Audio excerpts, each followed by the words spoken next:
What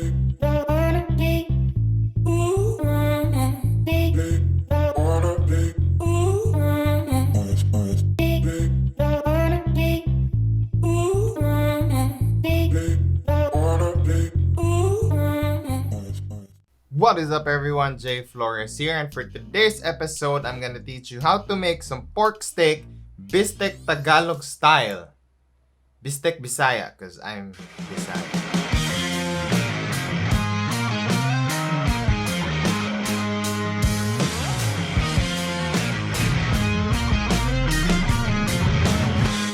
So before we start, if cooking is your thing, if you wanna learn how to cook, please hit that subscribe button right now and ring that bell might as well. And wala nang mahahabang intro, let's just get right into cooking. Let's do this game. So let's start first. I'm already wearing gloves, so yeah, thank you and you're welcome. And dudurugin natin, dudurugin. We'll just pound the pork to make it a lot tender. And then sorry for the shaky camera kasi I'm using an overhead rig. Tapos yung nga, naka-attach sa table and or countertop. So yeah, just follow what I'm doing here and then slice it across the grain and go ahead and marinate the pork.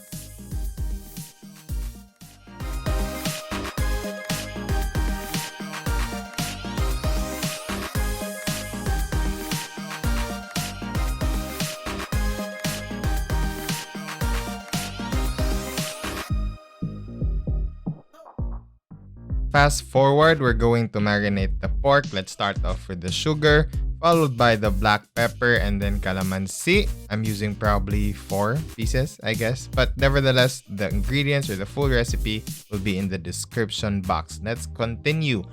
After the calamansi, add in some garlic, Kum Kee premium soy sauce, and then some Kum Kee Sesame Oil. This is not sponsored by Kum Kee, by the way. I just love using their ingredients. Just mix the pork around and then marinate for about 4 or overnight hours. Marinate overnight and we'll cook it the next day.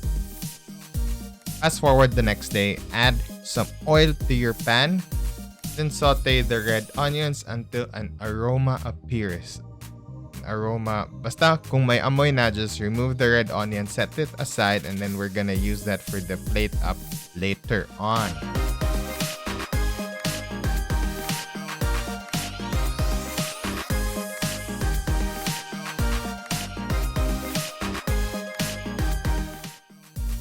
So yeah, on the same pan or the same pot, drop in your pork, sear it for about 30 seconds on each side, and then we'll just continue cooking this.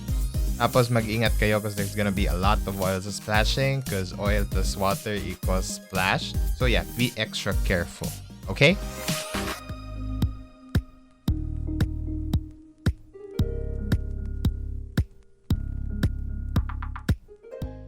So yeah, we're just gonna flip the pork.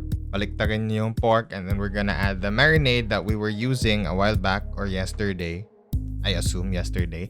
And then we're just gonna add about a cup of water para ma-dilute yung marinade yung ginaganon ko. Tapos yun, we're just gonna cook this for about an hour or until the pork is tender, and I'll see you guys in a bit. No, you're not gonna see me. You're gonna hear me in a bit.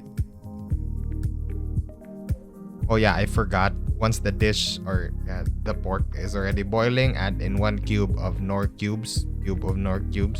Or baka naman. And yes, this is the time. We'll just wait for about an hour or so.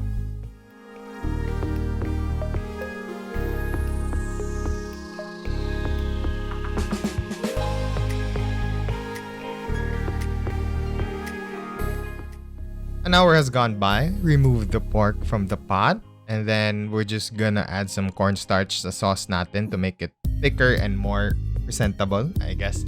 And we'll proceed and plate this up. And dilute the cornstarch in water. Wala, I forgot. Sorry.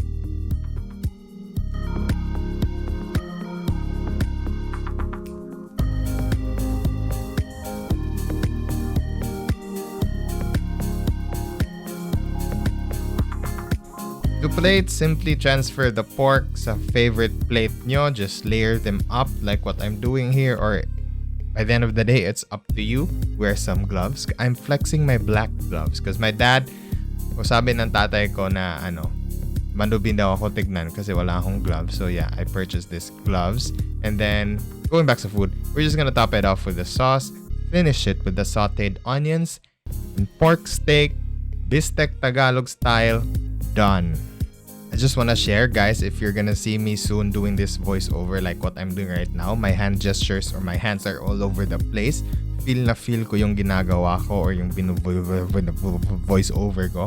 So yeah, I think it is very funny, so watch out for that. So that is it for today's episode, everyone. I hope you had fun. I hope you're gonna try it at home. And please do, try it at home. If nagustuhan nyo to, please do like this.